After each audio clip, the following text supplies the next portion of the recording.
This world is filled with millions, if not billions, of stories, different perspectives, and opinion.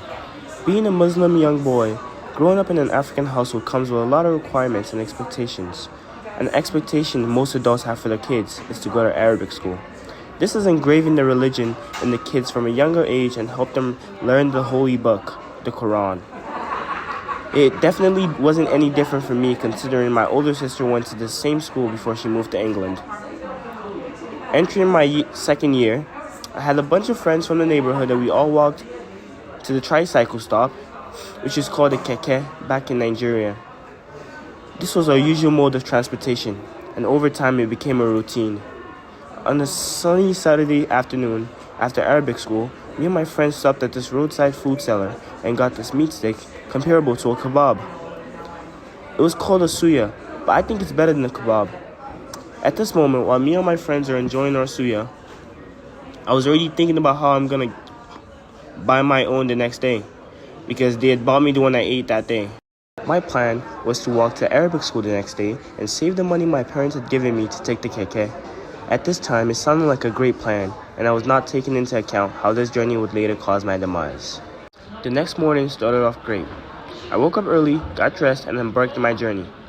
I also didn't realize how much longer walks feel when you aren't with your friends. My legs started to feel numb, and I was slowly regretting this plan of mine that was seemingly not as great as I thought it'd be. There was a bridge on the way to the school of mine, a pedestrian bridge to be precise. Due to the economic downfall of Nigeria at the time, a lot of people had jobs and needed to gather metals on the ground, and it was my assumption that those people would remove certain railings from the bridge due to its weight. As I tiredly walked to the bridge, I stopped at a quarter of the bridge to take a break and drink some water to regain my energy. This energy didn't last long though, as I felt like I needed another break after maybe a dozen steps. I got to the middle of the bridge and subconsciously reached for the railings. No railing. Everything shuts off for me at this point, and I was taken to the hospital by the keke drivers that were parked underneath the bridge, as like a little bus stop of their own. No memory of all week and the people that came to visit me at the hospital. The whole process of me getting to the hospital, all gone. First thing I remember is yelling at my mother about how I hated her, and I remember my grandmother telling her to be patient. My memory of this morning leading up to that moment was pretty dormant. Ramadan.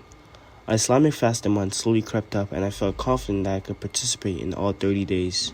Prior to this, I was on a 2 to 3 year streak of always fasting 30 days, but due to my health deficiency, I was practically forced to miss certain days and tried to regain weight lost from the incident. Not exactly sure how, but my common entrance exam was supposed to be later that same day I fell off the bridge.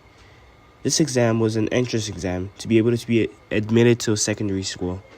You technically had a minimum of 2 of these that you had to complete. If you knew which school you wanted to go, the state exam was the most important one. It was regulated by the Lagos state government. Without it, you can't be admitted to any secondary school in Lagos. After this, every school has their own exam in which you had to pass to attend the school. Luckily for me, I was able to reschedule the state exam due to my grandma owning 2 schools and having connections in the academic world. This, though, is just my presumption, considering how I perceived my grandma, a very resourceful woman. This resulted in me going to a Muslim boarding school. As is what most kids try to do when moving to a new school, I tried to get accustomed to my new surroundings, and it didn't take long for me to realize this experience was going to be harder than I expected. In my boarding school, parents would buy their kids provisions and give them cash to help them, even though we were provided breakfast, lunch, and dinner. These provisions made sure we weren't restricted to the same meals weekly. Most seniors would beg, ask, bully, or even steal juniors' provisions considering that they had the most. These seniors did not receive provisions from their parents because they were expected to have been familiar with the system and food patterns by their senior year. It had only been my first month, and I had at least 5 seniors asking for my provisions, and even had a lock on my locker broken and some of my provisions stolen. This was the least of my worries though, because I had my school father to get me worked up. A school father was another student that was older than me to teach me the ways of the schools and support my needs. At least that's what I thought he was supposed to be. Instead, he basically acted like a strict father. An example of when something like this happened was when I forgot to lay my bed before leaving school. This is more like a boarding school thing where you're expected to always have your bed laid before leaving the hostel. Keep the place looking in tip-top shape at all times, just in case an important guest or sponsor is getting a tour of our school. On this particular day, I slept late, hand-washing my school uniform because it had to be white and remain white or else I'd get yelled at by my school father. All this did, though, was build my discipline, made me a more responsible person. I learned a lot of my morals, values, and got to meet new people.